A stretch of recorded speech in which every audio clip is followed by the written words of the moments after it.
Good evening friends. आपण rotational motion chapter पाहिला, ज्याच्यामध्ये काही न्यूमरिकल्स विद्यार्थ्यांना सुटायला जरासा त्रास होतोय. तर त्यांनी मला सांगितलं होतं की 21, 22 आणि 13 नंबरचा जो न्यूमरिकल आहे तो सॉल्व करून द्या. ठीक आहे, तर 21 आणि 22 न्यूमरिकल आपण सॉल्व करून घेऊया. 13 न्यूमरिकलचा प्रॉब्लेम असा आहे, जर आपण 13 न्यूमरिकल जर घेतला तर त्याच्यामध्ये जर हा initially the centre of the coil is 5 centimetre आहे ना, this may be a printing mistake. बघा, हा जो पाय आहे ती प्रिंटिंग मिस्टेक. ऍक्च्युली हे 2 सेंटीमीटर घेतलं तर हे आन्सर्स दोन्ही सुद्धा व्हॅलिड होत आहेत. जर आपण 5 सेंटीमीटर घेतलं तर ते आन्सर्स थोडेसे डिफरंट होत आहेत. ठीक आहे, तर आपण हे 2 सेंटीमीटर घेऊन आन्सर सोडवणार आहे आणि ते आन्सर्स आपले याला मॅच होतील दिलेल्या गिवन आन्सर्सला. ठीक आहे, जर पाय घेऊन घेतलं तर फक्त व्हॅल्यू चेंज होणार त्याची आणि आन्सर्स आपले डिफरंट येणार. ठीक आहे, जरी तुम्ही पाय घेऊन सोडवलं तरी चालेल, पण आन्सर्स आपले डिफरंट येणार. हे जर आन्सर्स यायचे असतील तर आपल्याला 2 सेंटीमीटर घ्यावं लागते. हे थोडंसं आपण लक्षात घेऊया. तर आधी काय करतो मी, 21 आणि 22 प्रॉब्लेम आहे तो आपण सॉल्व करून घेऊया. ठीक आहे, तर 21 न्यूमरिकल काय आहे, a flywheel use to prepare earth when post is set into the rotation मध्ये टाकली ऍट 100 RPM, म्हणजे त्याची फ्रिक्वेन्सी दिली आहे. ओके,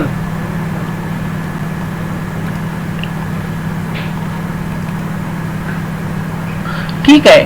गिवन मध्ये आपण सुरुवातीला काय सांगतोय, initial frequency of a given disc is 100 RPM. ठीक आहे, 100 RPM आपल्याला काय दिली आहे, त्याची फ्रिक्वेन्सी दिली आहे.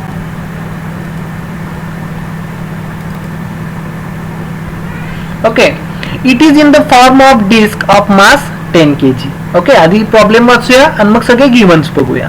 ओके, जर तुमच्या समोर हे असणारच आहे PDF, त्यामुळे तुम्ही न्यूमरिकल बघत बघत गिवन बघू शकता.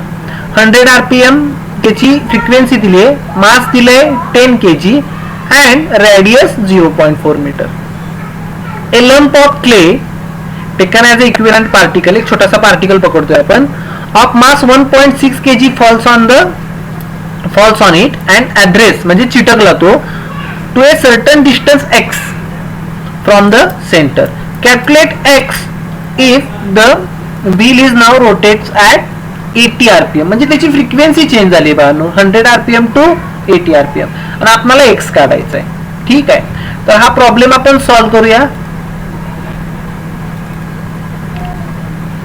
ठीक आहे, आता गिवन मध्ये मी काय काय लिहिले बघा. Initial frequency of a disc आपण पहिल्यांदा गिवन लिहितो, मग फाइंड आउट लिहितो, मग सोल्युशन लिहितो. ठीक आहे, तर काय दिलाय प्रॉब्लेम, एक डिस्क आहे जी रोटेट होतीये विथ 100 RPM. त्याचे RPM किती दिले, 100 RPM दिले. ओके, त्याचा N1 किती दिलाय, 100 RPM दिलाय. ठीक आहे, मास ऑफ द डिस्क किती दिली आहे बाळ, 10 kg दिली आहे. रेडियस ऑफ द डिस्क किती दिली आहे, 0.4 मीटर, त्याला आपण R1 म्हणू. आणि मास ऑफ डिस्कला काय म्हणू आपण, M1. Mass of the clay is 1.6 kg. जो वरून पडलेला क्ले होता तो चिटकला, इथून वरून एक क्ले आला आणि तो इथं पडला आणि तो इथं चिटकला. किती डिस्टन्स वर चिटकलाय, x डिस्टन्स वर चिटकलाय. बरोबर आहे. The mass of clay is 1.6 kg, त्याला M2 म्हणूया. आणि new frequency of rotation is 80 RPM. जर तुम्ही प्रॉब्लेम बघितला तर तुम्हाला हे लक्षात येईल.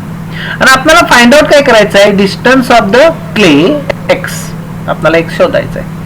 ठीक आहे, कसा शोधायचा, तर एकदम सिंपल आहे बाळांनो. बघा, तर सुरुवातीला याचा मोमेंट ऑफ इनर्शिया काढू. ही डिस्क आहे बाळांनो, ही सुरुवातीला जी क्ले पडायच्या आधी रोटेट होत होती ती डिस्क आहे. त्याचा मोमेंट ऑफ इनर्शियाचा फॉर्म्युला काय असतो, I1 is equal to 1/2 M1 R1 square. Easy आहे बाळांनो, फॉर्म्युला काय, I1 is equal to 1/2 M1 R1 square. आता M1 आपल्याला माहित आहे, R1 माहित आहे. ओके, आता हा जो क्ले पडतो, क्ले चिटकल्यानंतर एक मास चिटकलं त्याचं, बरोबर, आणि मोमेंट ऑफ इनर्शिया चेंज होणार. मोमेंट ऑफ इनर्शिया काय होणार, चेंज होणार. मग नवीन मोमेंट ऑफ इनर्शिया काय मिळणार, क्ले चिटकल्यानंतर, तर पहिला डिस्कचा मोमेंट ऑफ इनर्शिया प्लस त्या पडलेल्या क्लेचा मोमेंट ऑफ इनर्शिया. जो आपण फॉर्म्युला वापरतो m2x², कारण की त्याचा डिस्टन्स तो पार्टिकल म्हणून घेतोय ना आपण. फॉर्म्युला काय असतो mr². मोमेंट ऑफ इनर्शियाचा फॉर्म्युला काय mr². मग m is the mass of the body आणि r इज द डिस्टन्स. इथं x घेतलाय म्हणून आपण काय केलं, डिस्कच्या मोमेंट ऑफ इनर्शिया मध्ये I2 इज इक्वल टू काय येणार 1/2 m1r12 प्लस m2x². हे दोन्ही मोमेंट ऑफ इनर्शिया काय झाले, ऍड झाले. समजलं सगळ्यांना? ठीक आहे.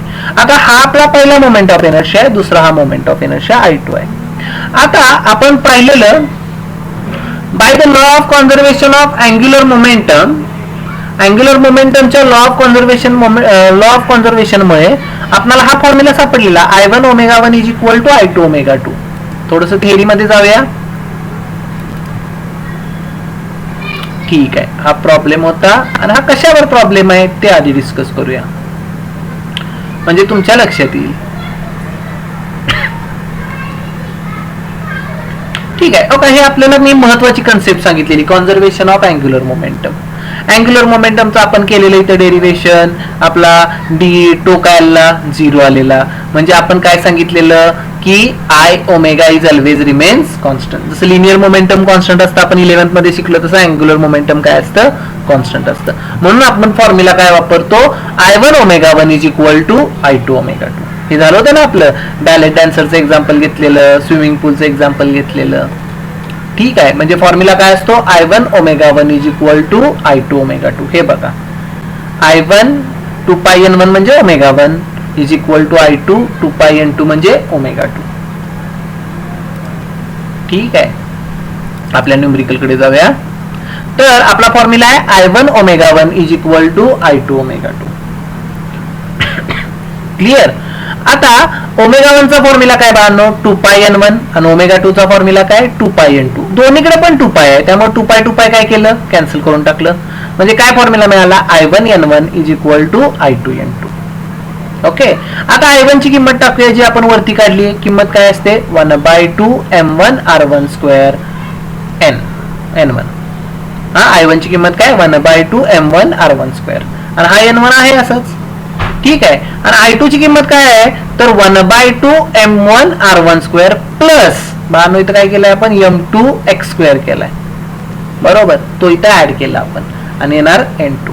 आता ह्या n2 न आत मल्टिप्लाय करा, या n2 न काय करा, आत मल्टिप्लाय करा दोन्हीकडे पण. ठीक आहे, म्हणजे काय फॉर्म्युला मिळाला 1/2 m1r12 n1 is equal to 1/2 m1r12 n2. हा n2 इथं आला आणि तसाच n2 इथं आला. आता हे जर मी इकडच्या साईडला नेलं तर प्लसचं काय होणार, मायनस. हे जर मी उचलून इकडे टाकलं तर मायनस होणार. म्हणजे इकडे काय फॉर्म्युला मिळाला m2x² n2. हे बघा, m2x² n2. आपल्याला x काढायचा आहे ना, हा गोंधळ आपला x काढण्यासाठी चाललाय सगळा. 1/2 m1r12 कॉमन निघाला या दोन्हीतून आणि इकडे काय राहिलं n1 मायनस n2, कारण की n2 इकडे आला ना बघा, मायनस झाला. ओके, आता सगळ्यांच्या व्हॅल्यूज टाकूया. सिंपल, आपल्याला x काढायचा आहे ना, सगळ्यांच्या व्हॅल्यूज टाकूया. तर हे बघा, m2x² n2 is equal to 1/2 m ची किंमत किती बाळांनो 10, m1 ची किंमत किती घेतली आपण 10 kg, r1 किती आहे 0.4 ज्याचा स्क्वेअर केलाय, इंटू n1 किती आहे 100 आणि n2 किती आहे 80. या दोघांचं काय झालं, सबट्रॅक्शन झालं. क्लिअर आहे? m2 ची किंमत टाकली 1.6 x² आणि n2 किती टाकला 80. ठीक आहे, 2 1 जा 2, 2 5 जा 10, सॉरी हा, म्हणजे इथं 5 आलं. 5 इंटू 0.16 इंटू 20, 100 मायनस 80 20 झाले. ठीक आहे, मला x² काढायचा आहे, हे दोन खाली येणार. आता हे कॅल्क्युलेशन तर तुम्ही इझिली करू शकताय सगळेजण, बरोबर. म्हणजे फॉर्म्युला काय आला 5 into 0.16 into 2 divided by 1.6 into 80. ठीक आहे, ते 0 ला 0 कॅन्सल झाल्यामुळे 2 आलं. ठीक आहे, आणि ते 8 आलं. आता 2 इंटू 5 10 येणार बाळांनो, 2 इंटू 5 काय येणार 10. म्हणजे आता आपला फॉर्म्युला किती आला x² बघा बाळांनो, x² is equal to 10 into 0.16 upon 1.6 into 8. आता 10 इंटू 0.16 म्हणजे पॉईंट इकडे सरकला, वरती पण 1.6 आणि खाली पण 1.6 एकामेकाला कॅन्सल झालं पाहणं.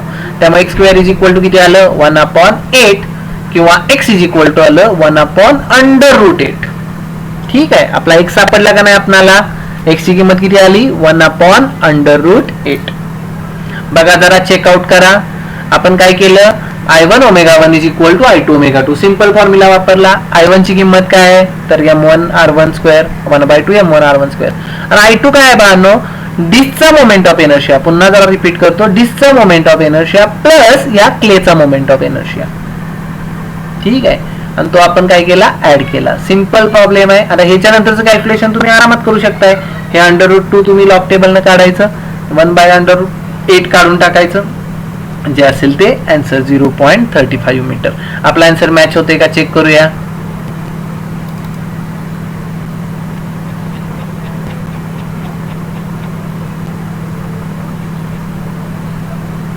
हो का, एक्स ची किंमत किती आली 1/√8 और 0.35 मीटर. आपला आन्सर एकदम बरोबर आहे का आन्सर बरोबर. लक्षात आलं सगळ्यांना. म्हणजे 21 न्यूमरिकल मध्ये काय प्रॉब्लेम आहे का आता अजिबात नसेल. मी ही PDF तुम्हाला ह्याच्यावर सुद्धा पाठवतो व्हॉट्सअप ग्रुपवर, म्हणजे तुम्हाला मिळून जाईल याचा आन्सर. ठीक आहे, नेक्स्ट सेकंड आहे तो 22 वाला प्रॉब्लेम. ठीक आहे, आधी 22 चा प्रॉब्लेम डिस्कस करूया, वाचून घेऊया आणि मग आपण त्याचं सोल्युशन बघूया. आज उड्या मारतोय आपण इकडून तिकडं. ठीक आहे, the starting from rest an object rolls down along a inclined plane that rise by 3 in every 5. 3 in every 5 म्हणजे काय बाळांनो 5 मीटर जर त्याचा बेस असेल तर 3 हे इन्क्लिनेशन आहे, हाईट आहे. म्हणजे बघा मी इथं तुम्हाला दाखवतो, तुमच्या लक्षात येईल. हा समजला नसताना गोंधळ सगळ्यांना. ठीक आहे, हा बेस जर 5 असेल तर त्याची हाईट किती येणार 3 येणार. बरोबर आहे. मग याचा जर आपण जर याचा सेक्शन घेतला तर थीटा जर काढायचा असेल मला तर साइन थीटा किती येणार 3/5. मग आपण गिवन मध्ये पहिल्यांदा देणार inclined surface that rise by 3 in 5. बरोबर आहे का, that is sine theta is equal to 3/5. हे कळलं सगळ्यांना. 3 in 5 म्हणजे काय, हाईट 3 असेल तर बेस काय असेल तुमचा 5 असेल.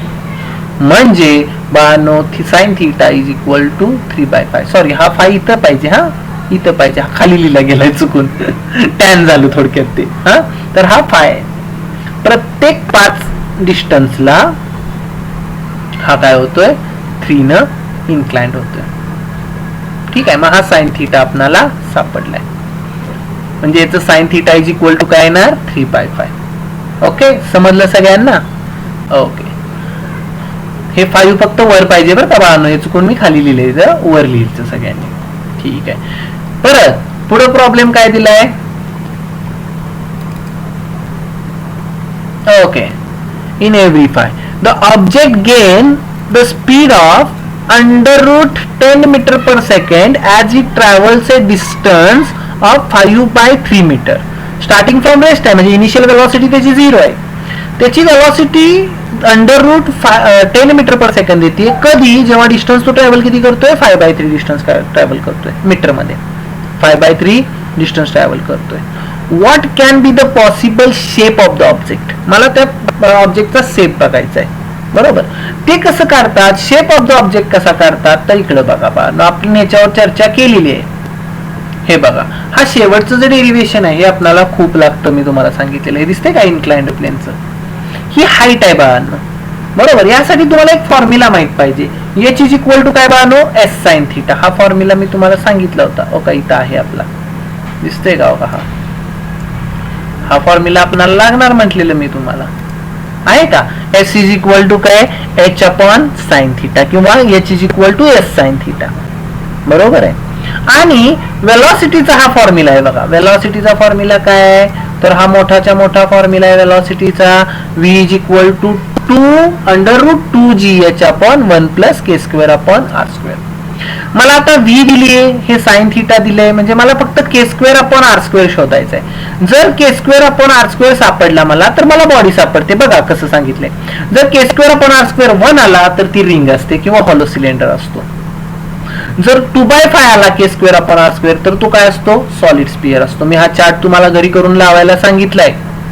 ठीक आहे, हा चार्ट लागणार आहे आपल्याला केचा, बरोबर आहे का नाही. के सगळ्यांचे काढायला सांगितलेत मी तुम्हाला.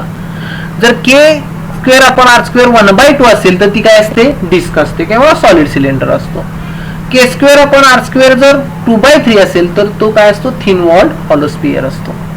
म्हणजे सगळं कशावर अवलंबून आहे, के स्क्वेअर अपॉन आर स्क्वेअर वर. मग मला त्याच के स्क्वेअर अपॉन आर स्क्वेअरच काढायचा आहे. हा तर आपला न्यूमरिकल आहे. ठीक आहे, न्यूमरिकल काय आहे, starting from rest an object rolls down along a inclined that rise by 3 in every 5. प्रत्येक 5 मीटर डिस्टन्सला 3 मीटर काय असणार आहे, त्याचं इन्क्लिनेशन असणार आहे. बरोबर आहे का. म्हणून आपण साइन थिटा किती लिहितोय, 3/5. हे असं आलं तर sine theta is equal to 3/5 लिहून टाकायचं. The object gain the speed of √10 metre per second at travels at a distance of 5/3. मग आता आपण न्यूमरिकल कडे जाऊया, आपल्या सोल्युशन कडे जाऊया. बघा सोल्युशन काय आहे. ठीक आहे, incline surface that rise by 3 in 5 that is sine theta is equal to 3/5. हे 5 फक्त वरती पाहिजे बाळांनो, पुन्हा सांगतो. ओके, ठीक आहे. The speed of the object is v is equal to √10 metre per second. Distance travelled किती दिलाय बाळांनो, s is equal to 5/3 metre. Okay, metre आहे ते, पर सेकंड नाही, मीटर आहे म्हणजे. तर आपल्याला फाइंड आउट करायचं. काय फाइंड आउट करायचं आहे, possible shape of the object by using ratio K square upon R square. ठीक आहे. मग आता सोल्युशन मध्ये वी हॅव, आपल्याला काय माहित आहे, sine theta is equal to 3/5. Sine theta is equal to काय बाळांनो, 3/5. The linear distance travelled is given by, आपला जो फॉर्म्युला मगाशी मी तुम्हाला आता स्टार केला तो फॉर्म्युला काय, S is equal to H upon sine theta किंवा H is equal to S sine theta. आहे का फॉर्म्युला. एस ची किंमत किती आहे, एस किती दिलाय, 5/3 आणि साइन थिटा किती दिलाय, 3/5. बघा किती सोपं दिलंय. म्हणजे 3 ला 3 कॅन्सल, 5 ला 5 cancel, H is equal to किती आला, 1 metre. We got the value of H, आपल्याला हाईट मिळून गेली. बरोबर आहे. Now the velocity of revolving body, the velocity of revolving body, मला वेलॉसिटी ऑफ रिव्हॉल्विंग बॉडी काढायची आहे. तर v is equal to formula काय, √2gh 1 + k upon 1 + k square upon r square. ठीक आहे. Here v is equal to √10 metre per second. √10 metre पर सेकंडच आहे ना. आता √10 आणि हे अंडररूट मध्ये, म्हणजे अंडररूट काय झालं, एकामेकाला कॅन्सल करून टाकले किंवा स्क्वेअरिंग बोथ साइड करून टाकलं. ठीक आहे. तर 10 इज इक्वल टू किती आलं, 2gh upon 1 + k square upon r square. मला हे k square upon r square काढायचं आहे ना बाळांनो. मी व्हॅल्यूज टाकल्या सगळ्या, 10, 2, g ची किंमत किती टाकली इथं, 10 टाकली. h किती काढलाय आपण, 1 काढलाय, तो लिहून टाकला इथं. बरोबर, divided by 1 + k square upon r square. आता ह्या 10 ला हा 10 काय झाला, कॅन्सल झाला. म्हणजे 1 इज इक्वल टू किती आलं बाळांनो, 2 upon 1 + k square upon r square. आता हे इकडे गेलं. ठीक आहे, हे तर तुम्हाला सगळ्यांना समजतंय. म्हणजे 1 + k square upon r square is equal to 2 आलं. हा जर 1 इकडे आला तर तो काय होणार, मायनस होऊन जाणार. म्हणजे तुमच्या k square upon r square ची व्हॅल्यू काय मिळाली, 1 सापडली का, k square upon r square ची व्हॅल्यू. आणि आपण इथं पाहिलेलंच आहे, k square upon r square जर 1 असेल, आलो बघा थिअरी मध्ये परत, k square upon r square जर 1 असेल, it must be ring or hollow cylinder. आणि हेच आपलं आन्सर असणार आहे इथं. बघा आहे का, दस the object is ring or hollow cylinder. सोपा होता का नाही 22 सुद्धा. 21 पण सोपा होता, 22 पण सोपा होता. 21 कशाने सोडवला आपण, तर law of conservation of angular मोमेंटमनी. आणि 22 कशाने सोडवला, तर k square upon r square ची व्हॅल्यू काढली. यासाठी आपल्याला हे 2 फॉर्म्युले पाठ पाहिजेत. पहिला फॉर्म्युला पाठ पाहिजे तो म्हणजे s is equal to h upon sine theta. आणि v चा formula √2gh 1 + k square upon r square. हा फॉर्म्युला पाठ पाहिजे आपल्याला. समजलं सगळ्यांना. This is our second problem.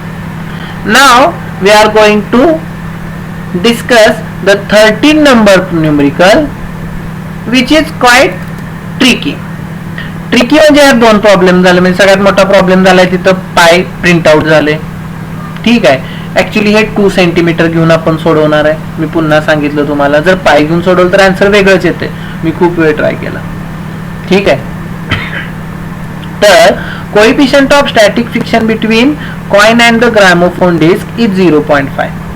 म्हणजे मला स्टॅटिक फ्रिक्शनचा कोएफिशियंट दिलाय जो म्यू ने दाखवतात. कशाने दाखवतात बाळांनो? म्यू ने दाखवतात. Okay. Coefficient of static friction between the coin and gramophone is 0.5. Gramophone तुम्हाला माहित आहे, तो मोठी डिस्क असते जी फिरत असते, त्यातून साऊंड बाहेर येतो. ओके. डिस्क आहे ती, एक रोटेटिंग डिस्क आहे. Okay. Radius of the disc किती दिल्या, म्हणजे त्या वरच्या ग्रॅमोफोन वरच्या डिस्कची रेडियस किती दिल्या? 8 सेंटीमीटर. किती दिली आहे? 8 सेंटीमीटर. ओके. तुम्ही न्यूमेरिकल बघू शकता. Centre of the coin is 2 centimetre away from the centre of disc. इथं 2 घेतलंय आपण, तिथं पाय आहे, आपण किती घेतोय? 2 सेंटीमीटर घेतोय, विसरू नका. ओके. आणि फाइंड काय करायचं आहे? At what minimum frequency. या दोन व्हॅल्यूज काय काढायचे आहेत बाळांनो मला. पहिली काढायची आहे, at what minimum frequency will coin start slipping from the gramophone disc. किती फ्रिक्वेन्सीला तो काय होईल? जस्ट स्लिप व्हायला स्टार्ट होईल बाळांनो. ह्याला काय म्हणतात? आपण 11th मध्ये स्टडी केलंय, याला म्हणतात लिमिटिंग इक्विलिब्रियम. काय म्हणतात? लिमिटिंग. जस्ट बॉडी मूव्ह व्हायला स्टार्ट होते. ऍक्च्युली मूव्ह झाली आहे कधी? नाही. म्हणजे त्याच्यावरचा नेट फोर्स काय असतो? एक्झॅक्ट 0 असतो. हे विसरू नका. इथे लक्षात ठेवा, नेट फोर्स किती पाहिजे? 0 पाहिजे. ठीक आहे. हे बघा, हीच डिस्क आहे, मागासारखंच आहे. 8 सेंटीमीटर, हे 2 सेंटीमीटर सेंटीमीटर बरं काही सेंटीमीटरवर ठेवलाय. आणि ही बॉडी जस्ट मूव्ह व्हायला सुरुवात होती बाळांनो. म्हणजे याला काय म्हणतो आपण? लिमिटिंग इक्विलिब्रियम म्हणतो. समजते सगळ्यांना? आता हा जो कॉइन आहे, ह्याला दोन, आपण याची नॉर्मल रिएक्शन अशी तिरकी असणार, बरोबर. ह्याला रिझॉल्व करावं लागणार आपल्याला. रिझॉल्व करताना आपण 2 पॉइंट मध्ये करणार, एक इकडे करणार, एक इकडे करणार. बाहेर ओढणारा फोर्स असतो सेंट्रिफ्युगल फोर्स, ज्या फोर्सनं ती बॉडी बाहेर फेकली जाते. इकडे फेकली जाणार ना बाहेर. आणि वरती काय असते बाळांनो? सरफेसनं लावलेली नॉर्मल रिएक्शन. तुम्ही जर विचार केला तर इकडे असणार तुमचा सेंट्रिफ्युगल फोर्स आणि इकडे काय असणार? Normal reaction. हे आता आपण डिस्कस करूया सगळं. ठीक आहे. आता हे काढायचं आहे पहिल्यांदा. नंतर काढायचं आहे की जर हा कॉइन रिमवर असेल, म्हणजे 8 सेंटीमीटरला असेल तर काय होईल. आधी 2 सेंटीमीटरचं काढूया, नंतर 8 सेंटीमीटरचं काढूया. ठीक आहे. माझं सोल्युशन बघूया. What minimum frequency will the coin start slipping from the gramophone. आपण सर्व काही इथे लिहिलंय, त्यामुळे तुम्हाला एकदम इझी जाईल अंडरस्टँडिंगला. बघा, when the body is rotating about an axis it experiences the force. कुठला फोर्स ओढतो रे बाहेर त्याला? सेंट्रिफ्युगल फोर्स, ज्याचा फॉर्म्युला सगळ्यांना माहित आहे, m⍵²r. सगळ्यांना माहित आहे फॉर्म्युला. ठीक आहे. किंवा त्याला mv²/r पण म्हणतात. v ची किंमत टाकून हा काढलाय आपण फॉर्म्युला, m⍵²r. हा तर फॉर्म्युला आलाच पाहिजे. The coin is at equilibrium. Equilibrium मध्ये आहे, म्हणजे कुठल्या इक्विलिब्रियम मध्ये आहे? तो लिमिटिंग इक्विलिब्रियम मध्ये आहे. Hence the net force is 0. Net force किती पाहिजे? 0. आता याचे 2 कॉम्पोनंट पडणार. इथले ज्या नॉर्मल रिएक्शनचे 2 कॉम्पोनंट पडणार. एक व्हर्टिकल डायरेक्शनला आपण कसं रिझॉल्व्ह करणार याला? n is equal to mg, म्हणजे n वर ओढतं आणि खाली mg कुठे ओढतो? खाली. हे माहित आहे सगळ्यांना आपल्याला. हा, n is act upward, mg is act downward, बरोबर. ठीक आहे. आणि हॉरिझॉन्टल डायरेक्शनला त्याच्यावर किती फोर्स असणार आहे? 2 फोर्स असणार आहेत. बघा कसे. बाहेर ओढणारा सेंट्रिफ्युगल फोर्स आणि आत त्याला ठेवणारा फ्रिक्शन फोर्स. आणि या दोघांचं काय असणार आहे? एक्झॅक्ट लिमिटिंग इक्विलिब्रियमला दोघं सेम असणार आहे. नेट फोर्स 0 आहे ना बाळांनो. म्हणून आपण काय म्हणतो याला? n is equal to mg, बरोबर आहे. n is equal to mg. आणि हॉरिझॉन्टल डायरेक्शनला friction force is equal to काय? Centrifugal force. बघा, बॉडी जर इक्विलिब्रियम मध्ये असेल तर सगळे फोर्स 0 ना बाळांनो. अपवरचे जाणारे फोर्स, खाली जाणारे फोर्स सेम, इकडे जाणारे आणि इकडे जाणारे सेम. आपण जरी तो रिझॉल्व्ह जरी नाही केलं तरी आपल्याला हे कन्सेप्ट समजून जाण्यासारखे आहे. मग फ्रिक्शन फोर्स. फ्रिक्शन फोर्सचा फॉर्म्युला काय आहे? μn. आता हा कुठून आला काय? तर हे आपण सगळं फ्रिक्शन चॅप्टर मध्ये पाहिले 11th ला. हा, लिमिटिंग फ्रिक्शन मध्ये लॉज ऑफ लिमिटिंग फ्रिक्शन, बरोबर आहे का? The friction force is directly proportional to the normal reaction. आठवतंय का बाळांनो? म्हणून आपण कॉन्स्टंट μn घ्यायचो, म्यू कॉन्स्टंट. ओके. 11th ला थोडंसं स्टडी करायला पाहिजे त्याचा. μn इज इक्वल टू काय येणार बाळांनो? Centrifugal force m⍵²r. Is that okay? n is equal to काय काढलाय आपण? mg टाकलं, mg. ओके. m आहे तोच. आणि इथं काय लिहिलं ओमेगाचा फॉर्म्युला 2πn² इंटू आर. मला हा एन काढायचा आहे ना, काय काढायचं आहे मला, at what minimum frequency, frequency काढायची आहे म्हणजे एन काढायचं आहे. सगळा गोंधळ एन साठी चाललाय. ठीक आहे, आता ह्या एम ला हे एम काय होणार बाळांनो, कॅन्सल आउट होणार. ठीक आहे, म्हणजे 0.5 into G is equal to 4, 2चा स्क्वेअर 4 π² n² जी. पण इथं घ्यायला काय सांगितले त्यांनी, G is nearly equal to π². बघा की जी ची किंमत असते 9.8 समथिंग आणि π² पण 9.8 समथिंग येतो, म्हणजे हे दोन्ही जवळजवळ काय आहेत, सेम आहेत. म्हणजे π² ला हा जी काय झाला, कॅन्सल झाला. ठीक आहे, म्हणजे इथं काय राहिलं 0.5 आणि इथं काय राहिलं 4n² r. 0.5 म्हणजे 1/2 लिहिलं तरी चालते तुम्ही डायरेक्ट. हे कॅल्क्युलेशन त्रास देऊ वाटत नसेल तर 0.5 म्हणजे 1/2, 1/2 वर जाणार वगैरे वगैरे तुम्ही सोडवू शकता. ठीक आहे, तर n इज इक्वल टू आपल्याला n² काढायचं आहे. मी कसं सोडवले दाखवतो. 0.5 हे 4 आणि r डिवाइडला आला. आता r किती घेतलाय आपण, r घेतलाय 2 सेंटीमीटर, मीटर मध्ये केला तर येणार 0.02. आलाय का इथं. ठीक आहे, तर 0.5 डिवायडेड बाय 4 इंटू 0.02. आता हे मी कसं सोडवलंय बघा. मी काय केलं, हे पॉईंट 2 शिफ्ट केले इकडं, म्हणजे इथं 2 आलं. जर इथं शिफ्ट करतोय तर वरती पण शिफ्ट करायला पाहिजे. ठीक आहे, 2 पॉईंट शिफ्ट केले तर वरती किती आलं, 50/2. 50/2 किती आलं बाळांनो, 25. म्हणजे मी डायरेक्ट कसं लिहिलं, n² इज इक्वल टू 25/4. समजलं सगळ्यांना, लक्षात आली का कॅल्क्युलेशन कन्सेप्ट. तुम्ही 1/2 करून इथं 8 केलं आणि त्याला 0.02 न मल्टिप्लाय केलं तरी चालेल, आन्सर तेच येणार शेवटी. ठीक आहे, आता 25 काय येते बाळांनो, 4. आता n² आहे हा, n is equal to under root मध्ये येणार, म्हणजे 25 चा स्क्वेअर रूट 5, 4 चा स्क्वेअर रूट 2. म्हणजे आपला n किती आला, 2.5. 5/2 म्हणजे किती, 2.5 रिव्हॉल्युशन पर सेकंड और सायकल्स पर सेकंड. आलं का आपलं, n सापडला का, रिव्हॉल्युशन पर सेकंड किंवा सायकल्स पर सेकंड n सापडलेला आहे पहिला. चला बघूया आन्सर आपलं बरोबर आहे का, मॅच होतंय का. आले बघा, 2.5 रिव्हॉल्युशन पर सेकंड. बघा इथं सांगितले पण जी किती घ्या, π². G must be equal to π². मग त्यानुसार सोडवायला सोपं जाते फॉर स्मॉल कॅल्क्युलेशन और इझी कॅल्क्युलेशन. ठीक आहे, अजून काहीतरी विचारलंय बघा.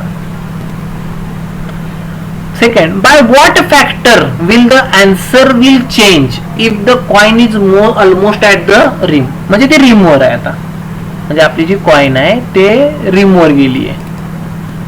म्हणजे ही जी कॉइन होता तो आता इथं रिमवर आहे. तर आपलं आन्सर किती फॅक्टरनं चेंज होतंय, म्हणजे n1 आणि n2 मधलं रिलेशन काढायचं आहे. मग आधी काय करूया, n2 काढूया आणि सगळं दोघांचा काय घेऊन टाकूया, रेशिओ घेऊन टाकूया.